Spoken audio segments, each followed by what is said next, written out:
વિશ્વ વસ્તી દિવસ નિમિત્તે આરોગ્ય કર્મચારીઓએ જાગૃતિ રેલી કાઢી. ડિસ્ટ્રિક્ટ હેલ્થ સોસાયટી આરોગ્ય શાખા ભરૂચ દ્વારા ઉજવણી કરાઈ. ડિસ્ટ્રિક્ટ હેલ્થ સોસાયટી આરોગ્ય શાખા ભરૂચના માર્ગદર્શન હેઠળ આમોદ તાલુકા હેલ્થ કચેરી દ્વારા વિશ્વ વસ્તી દિવસની ઉજવણી કરવામાં આવી હતી.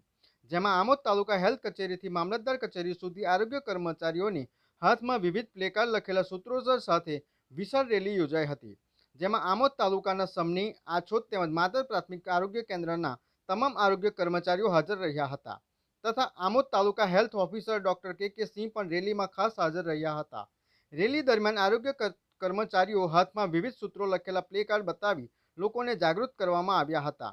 તેમજ નાનું કુટુંબ સુખી કુટુંબના સૂત્રો પોકારી આરોગ્યનો પ્રચાર કરી લોકોમાં જાગૃતિ લાવવાનો પ્રયત્ન કરવામાં આવ્યો હતો. ઉપરાંત વિકસિત ભારતની નવી પહેચાન કુટુંબ નિયોજન દરેક દંપતીની શાન સાર્થક કરવા અપીલ કરવામાં આવી હતી. VMP news Amod, think positive.